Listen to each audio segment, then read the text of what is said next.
दिल्ली के द्वारका डीसीपी शंकर चौधरी ने आज अपने ऑफिस में इलाके के सभी भावी प्रत्याशियों को बुलाकर एक ऐसा संदेश दिया कि हर पॉलिटिकल प्रत्याशी हक्का बक्का रह गया।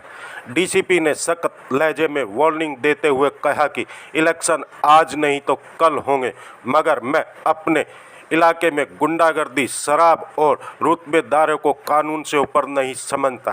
कानून सबसे ताकतवर है और आप सभी प्रत्याशी कानून ही अपना इलेक्शन लड़े।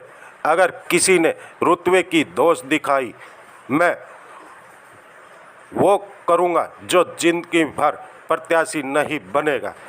वहीं इस कप्तान सभा में लोगों की बात भी सुनी डीसीपी शंकर चौधरी ने, और आइए हम सुनाते हैं इस सभा में आए लोगों ने क्या कुछ कहा शंकर चौधरी को। इस अवसर पर मीडिया ने शंकर चौधरी डीसीपी से बात की।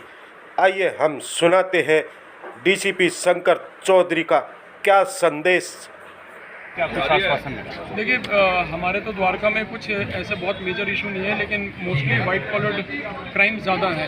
अभी एक सबसे महत्वपूर्ण मुद्दा ये है जिससे द्वारका और द्वारका के आसपास के लोग जो मुसीबत झेल रहे हैं, वो है द्वारका में पेड पार्किंग का सेक्टर 6 की मार्केट में, जहाँ पे डीडीए ने केवल एमसीडी को 1050 स्क्वायर मीटर एरिया अलॉट किया था, और एमसीडी ने आगे बढ़ के भ्रष्टाचार की वजह से वहाँ पे 3500 स्क्वायर मीटर एरिया पे पार्किंग लगवा दिया, जो उनका है भी नहीं। डीडीए की लैंड पे एमसीडी कर नहीं सकती। तो जनता का जो शोषण हो रहा है, और हर बार जब भी वहाँ पे कोई जाए और सारे रूल्स को फ्लाउट किया जाता है, और पार्किंग एजेंसी के जो अटेंडेंट्स हैं वो ज़बरदस्ती लोगों से पैसा एक्सटॉर्ट करते हैं, इसका विषय मैंने उठाया था, जो नहीं होना चाहिए। दूसरा सबसे महत्वपूर्ण विषय, द्वारका जीरो टॉलरेंस जोन है, यहाँ पे बहुत ज़्यादा वेंडर्स और होटल्स बढ़ते जा रहे हैं। न्यू वेंडिंग पॉलिसी के हिसाब से जिन वेंडर्स को बैठने का अधिकार मिला है वो रहें, बाकी लोग को कहीं भी वेंडिंग जोन बना के स्थानांतरित कर दिया जाए, लेकिन सभी का, वेंडर्स हो, दुकानदार के कर्मचारी हो, सभी का पुलिस वेरिफिकेशन होना बहुत आवश्यक है।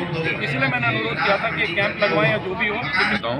सर, मेरा मुद्दा यही था कि आज के टाइम में उत्तम नगर में नाइजीरियन लोगों का इतना दबदबा बढ़ चुका है। नाइजीरियन लोग, मुझे लगता है कि वहाँ आम पब्लिक, हिंदुस्तानी पब्लिक कम रहती है और नाइजीरियन लोग वहाँ ज़्यादा रहते हैं। मेन मुद्दा ये है कि वहाँ के सारे लोगों ने ही वहाँ ज़्यादा किराए के लालच में नाइजीरियन लोगों को, मतलब आज के टाइम में उत्तर नगर में भयावह स्थिति है कि नाइजीरियन लोगों को, इतने लोग वहाँ पर आ चुके हैं कि वो एकदम बिल्कुल बिना परमिशन के और बिना अनऑथराइज्ड तरीके से रह रहे हैं, और एक एक कमरा ले लेते हैं और वो पापा चाचा पापा लोग रहते हैं।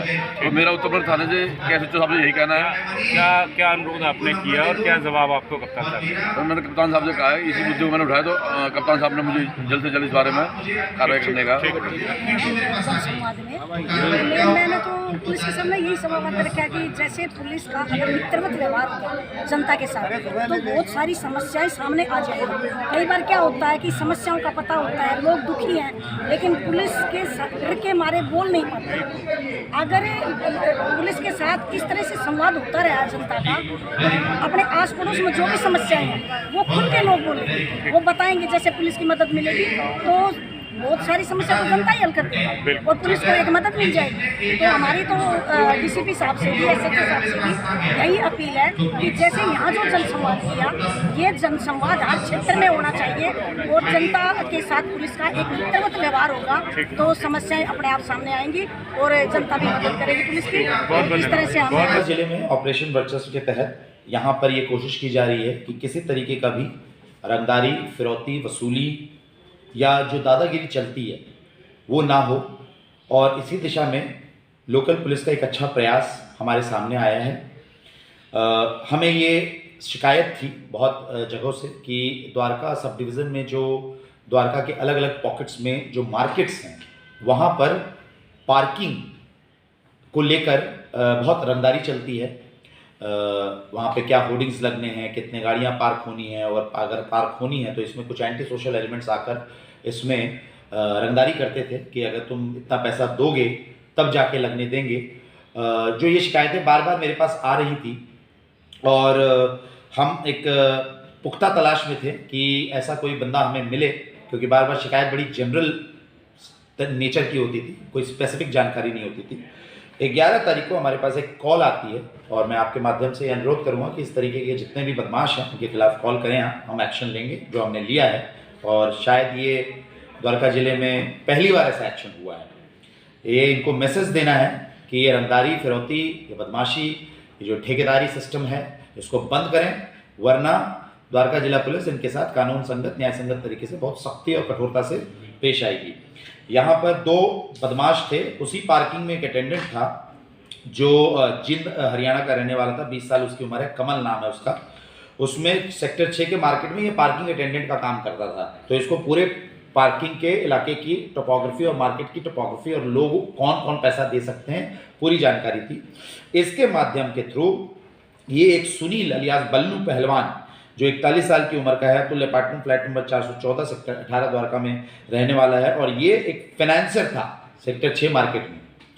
तो ये उसी मार्केट में फाइनेंशियल भी है और ये जो है ये कॉल ये थी कि ये 5-6 लड़के आते हैं एक फॉर्च्यूनर कार में और एक कॉलर के दोस्त से झगड़ा करते हैं। हमने जैसे हमें ये कॉल मिली, हमने जो मेन आदमी था बल्लू पहलवान और ये जो पार्किंग अटेंडेंट है, इन 2 लड़कों को हमने गिरफ्तार किया है और इन पर आरोप ये था, एलिगेशन ये था कि 10,000 रुपये मांगते थे कि वहाँ पे अगर होर्डिंग लगाना है सेक्टर 6 के मार्केट में तो वो इनको पैसा देंगे तब जाके लगेगा। स्पेसिफिक करने की मैं ज़रूरत नहीं समझता। कारण क्या है कि हर आदमी हर कोई सूचना देता है, जब तक उसकी जांच ना हो जाए, प्रमाणित ना हो जाए, किसी का नाम लेना न्याय संगत नहीं है। एक जनरल सूचना है कि कुछ लोग हैं जिनका कुछ एंटीसीडेंट रहा है और वो उपद्रव कर सकते हैं, तो मैंने एक जनरल ही जानकारी दी है। किसी का नाम लेना विदाउट उसका प्रमाणित किए ये मैं सोचता हूँ कि न्याय संगत नहीं होगा। नहीं, जैसा कि आप बात कर रहे थे कि कुछ गैंगस्टर्स के रिश्तेदार हैं, वो तो नाम तो स्पेसिफिक होगा ही नहीं। मेरे पास सूचना है, मैं इस बात से गुरेज नहीं करता बोलने में, मगर किसी का नाम लेना ठीक नहीं होगा क्योंकि वो न्याय संगत नहीं है, उसका प्रमाणित सबूत नहीं है। हमने एक जनरल मैसेज दिया है कि कोई उपद्रव करने की कोशिश ना करे, वरना इस बार बहुत सख्ती और कठोरता से निपटेंगे। सेक्टर 6 मार्केट में ही 1050 जो स्क्वायर फीट का एरिया है वो ऑथराइज किया गया डीडीए की तरफ से एमसीडी को पार्किंग लॉट के रूप में, और 3,500 से ज्यादा गज पे वो लोग पार्किंग। देखिए ये मुद्दा अभी भी उठाया गया था जब हमारे मिशन विस्तार कप्तान आपके द्वार वाले प्रोग्राम में, इसका संज्ञान हमने ले लिया है और अगर ऐसा हो रहा है तो जो न्याय संगत धाराएं होंगी, मैंने आपके सामने ही बताया है कि मैं मैनेजर से डील नहीं करता, जो ओनर है जिसने उस पार्किंग का ठेका लिया है उसको हम बुलाएंगे और न्याय संगत तरीके से जांच होगी और जो भी कानूनन न्याय संगत तरीके से, कानून संगत तरीके से कार्रवाई होती है, सख्ती और कठोरता से निपटा जाएगा इसमें। सेक्टर 6 जो मार्केट है वहाँ पे वेंडर्स की भरमार है सर, आगे पीछे ये भी मुद्दा उठाया गया था और वहाँ पे हाईकोर्ट के ऑर्डर्स हैं सर पिछले कई साल से, जिनको सेक्टर 9 जो आपका थाना है वो अप्लाई नहीं करवा पा रहा वहाँ पे। और देखिए मैं आपको पहले ये बता दूं, वेंडर को हटाने का काम सिर्फ पुलिस की नहीं है, एमसीडी की है, ट्रैफिक की है। उसमें आरोप लगते हैं कि पुलिस वहाँ से कुछ अपना चार्ज करती है इस तरह। मैं इस बात को नकारता नहीं, ठीक है। जरूर हो सकता है कुछ लोग होंगे जो ये काम कर रहे होंगे, मेरे संज्ञान में आ जाया है, इस पर मैं एक्शन लूंगा। मैंने आदेश पारित कर दिए हैं एसएचओ को। अगर इस तरीके से वेंडर्स का विदाउट वेरिफिकेशन वहाँ पे रह रहे हैं तो, लेकिन एक बात आप समझिए, वेंडर्स एक फ्लोटिंग पॉपुलेशन है, ठीक है। चलते फिरते वेंडर्स पर हमारा 2-4 पुलिस वाला होता है। आप सोचेंगे 500 लोगों पे हम हर आदमी को पकड़ते रहें, तो ये थोड़ा सा आप भी समझें कि तर्कसंगत नहीं है। लेकिन जो भी जितनी भी कठोरता से हम कार्रवाई कर सकते हैं वो हम करेंगे। उसका रिजल्ट आपको एक बार मेरे संज्ञान में अगर आ गया तो आप समझिए वहाँ परिवर्तन आपको दिखेगा। एसएचओ को आपके सामने बताया है हमने, बीट वालों को सेंसिटाइज कर दिया जाएगा कि हमारे संज्ञान में आ चुका है, इस पर एक्शन लें, और अगर परिवर्तन नहीं दिखेगा तो मैं खुद मौके पे पहुंचूंगा किसी दिन, आप चिंता न करें। इस्पात पे आपने बहुत बड़ी कार्रवाई की, उत्तम नगर से लेके जो द्वारका मोड़ तक के इस्पात थे वो सारे बंद हो गए, लेकिन आज भी द्वारका में सेक्टर 7 और खासतौर पे सेक्टर 5 आप मुझे लिस्ट दीजिए, वहाँ पे कई आप मुझे प्रॉपर लिस्ट दीजिए कहाँ पे आपके स्पास चल रहे हैं। आपको मैं पूरा आश्वासन देता हूं, अगर वो न्याय संगत तरीके, कानून संगत तरीके से नहीं चल रहे होंगे तो जो कानून संगत उनके खिलाफ कानूनन कार्रवाई बनती है बहुत सख्ती और कठोरता से हम अपने इलाके में करेंगे। इसका मैं आपको पूरा आश्वासन देता हूँ। मिशन विस्तार कप्तान आपके द्वारा ये कार्यक्रम लगातार जारी रहेगा, जनसंवाद होते रहेंगे? जारी नहीं रहेगा, ये बढ़ेगा, इसका आयाम बढ़ेगा। मेरा मानना है कि आप आवाम से जितना जुड़ेंगे, आप जितना साफ गोई से अगर बात करने के लिए तैयार हैं जनता से, तो आपसे जुड़ने के लिए जनता बिल्कुल कोताही नहीं करती। इनफैक्ट जनता तो वो फोरम ढूंढ रही है जहां पर सिर्फ औपचारिक कार्रवाई ना हो, कोई तो ऐसा मिले जो उनसे दिल की बात करे, जो उनका दर्द समझे और साफगोई से बात करे। अगर कुछ खामियां हैं तो उसको एक्सेप्ट करने के लिए पीछे ना हटे। मेरे पास वो नियत और नीति दोनों है। मेरे पूरे पुलिस टीम में मैं इस चीज़ को प्रवाहित करना चाहता हूँ। शुरुआत हमेशा मुखिया से होनी चाहिए। तो जैसा आदरणीय आयुक्त साहब का विजन है उसको हम अपने इलाके में, अपने ज़िले में अक्षरशः परिवर्तित और कार्यान्वित करेंगे, इसका मैं आपको आश्वासन देता हूँ। ये जो प्रोग्राम है मिशन विस्तार कप्तान आपके द्वार, ये इसका नाम भी कप्तान आपके द्वार इसलिए दिया गया क्योंकि मुझे एक बच्ची ने नजफगढ़ के ग्रामीण क्षेत्र में मैंने जब विज़न दिया था, मैं गया था तो कुछ लोग कुछ बोलते, कुछ लोग कुछ बोलते, तो उसने मुझे बोला था कि हमारे कप्तान अंकल आ गए। तो मैंने उनसे पूछा भी कि आपने कप्तान क्यों बोला, तो उन्होंने बोला कि जी हमारे यहाँ डीसीपी नहीं बोलते, हमारे गांव क्षेत्र में हरियाणा से लगा वो क्षेत्र है तो वहाँ पे ऐसा बोलते हैं। मुझे लगा कि शायद ग्रामीण परिवेश में इस शब्द का अपना ही कुछ असर है, कुछ संबंध है। तो हाँ, मेडिकॉम यूनिट जब आई हमारे पास और उन्होंने कहा कि मिशन विस्तार डीसीपी आपके द्वार रखें, तो मैंने कहा कि हमारा focus rural areas, inter bordering state areas होना चाहिए, तो इसको ये नाम उसमें दो ताकि हम उन्हीं के टर्मिनोलॉजी में, उन्हीं के शब्दावली में हम उनसे जुड़ पाए। तो ये कारण है। मैं आपको बता दूं आने वाले महीने में इसका जो आयाम है वो आप बहुत बड़े स्केल पे देखेंगे, इतने बड़े स्केल पे देखेंगे, मैं आपको ये विश्वास दिला देता हूँ जितना बड़ा आपने शायद इस जिले में कभी देखा नहीं होगा। Like, share and comment. To subscribe this channel, please press the bell icon.